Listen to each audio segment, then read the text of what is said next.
There are other ways of getting to Mona from Hobart, but of course we're taking the ferry, Howard said. You'll see why. I didn't argue. If Howard makes such a pronouncement, I know he's right. Inside the waiting area for the Mona ferry at the Brook Street Pier, the excitement of Gail and Howard was palpable at the prospect of accompanying me, a first-time visitor to Mona, on what they knew would be an unforgettable excursion. They had both been to Mona twice before and knew exactly what sort of surprises were in store for me. On board the ferry, Howard quickly secured choice seats at the back for the best views as we headed out into the Derwent River.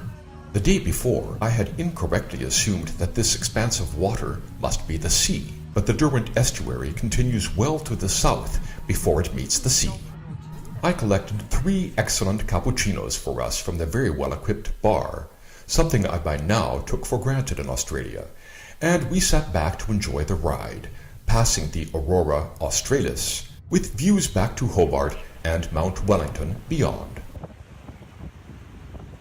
We left the sheep seating to other passengers. Soon we approached and passed under the Tasman Bridge, the main connection between Hobart's CBD and its eastern suburbs, as we headed north to the suburb of Berrydale, where Mona is located. The flag, by the way, is the Australian red ensign. You'll have to refer to Wikipedia to find out more about it. All in all, our very enjoyable ride to the Mona Pier took less than a half hour. Then, up 99 steps past this fabulous sandstone wall to the forecourt by the actual entrance to the museum. This all sets the stage for the entire experience of the visit. Nothing like any other museum visit you will have had any time before, anywhere. Already outside, there's a work which gives a sense of what you're going to see more of inside. Flatbed Truck, Trailer, and Cement Truck by the Belgian artist Wim Delvoye from 2007, which is precisely what it says it is. A cast iron cement mixer on a flatbed truck. There are other works by Delvoye inside and outside Mona. Up a few steps there's James Turrell's Amarna from 2015. Even though we weren't there at sunrise or sunset, there is a schedule for when those sequences can be viewed. The framing of the already dramatic skyscape was as impressive as I'm sure was intended by the artist. Then into the actual museum, depositing coats and backpacks, and down in the lift to the bottom of 3 floors, to the so-called void. And my visit to Mona's world of the wonderful, weird, beautiful, and bizarre began. We exited the lift into the cavernous, high sandstone-walled entry area, where the first thing I noticed was the extremely well-appointed bar. 2 very professional bartenders were busy at work. No visitor clients as yet.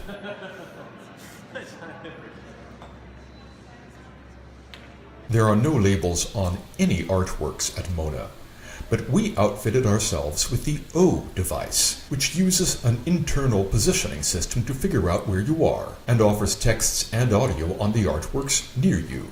Both are so informative and entertaining that I lost track of time altogether, and you can retrace your visit later, which I have done while assembling this video.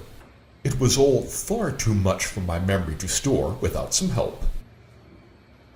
At the end of the void, and audible well before one gets there, is Bit.fall by Julius Popp from 2001 to 2006.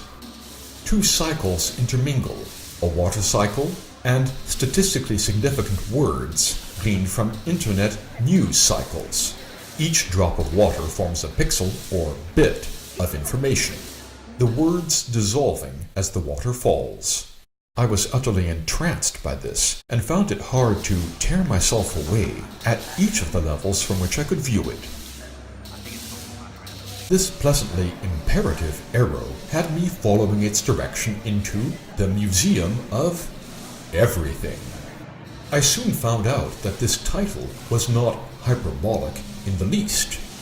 As a kid, I wasn't much interested in dinosaurs. As an adult, I found these 5 cable-tied dinosaurs from 2013 to 16 by the German artist Julia Krause-Harder hypnotically fascinating. They're made from plastic, metal, and found objects, by the way. I've always been attracted to the weird, so I found the visionary architecture Quartum Dimensio Edificium by Paul Laffoley irresistible. The same went for his collaged assemblies, I, Robur, Master of the World, and the old discovery of the whole of Melvin Waters. And, as someone who has always had a bit of an obsession with obscure compiling of odd trivia, George Widener's Titanic illustration, born on Seconds tableau, and Friday Disasters list were hard for me to move away from before I had read the last bits of information contained in them. In the next room, I again found myself wanting to look closely at every detail of the visionary cathedrals from 1964 to 1973 by the Frenchman Marcel Storr, who was a road sweeper in his day job. Just after this, Howard noticed that I was lagging way behind him and Gail, and came back to find me and tell me that the Museum of Everything was basically a temporary exhibit, a kind of traveling institution, and no matter how fascinating it was, I should pick up my pace, as I really needed to save time for a lot of other things in Mona.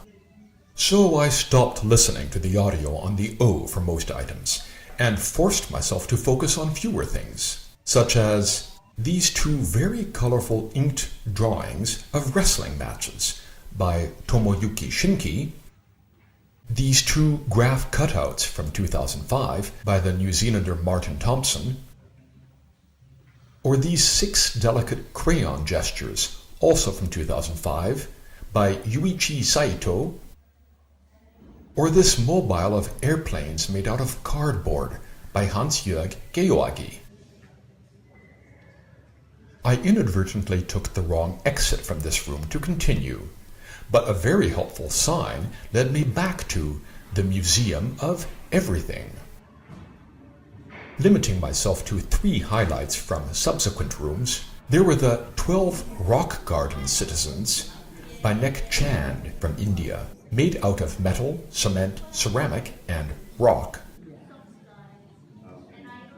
15 Forest Spirits in ink on paper from the turn of the last century by the architecture professor and construction engineer Vladimir Isayev,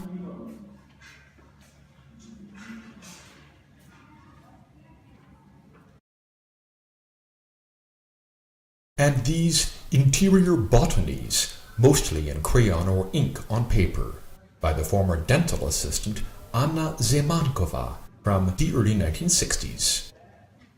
In the last room of this exhibit, containing a vast number of items, I came across my favorite, The Kitten's Tea and Croquet Party, by an artist who was very obviously English, namely Walter Potter, the celebrated Victorian master of taxidermy from around 1860. In addition to wood, paper, oil paint, ceramic, cloth, and wire, there are, of course, taxidermied kittens. Aside from the few playing croquet on the left, most are occupied with their tea at the table. Surveying the details of their abundant tea, I started getting hungry myself and realized it was time for my own lunch. My Mona visit will continue after our lunch break in my next video.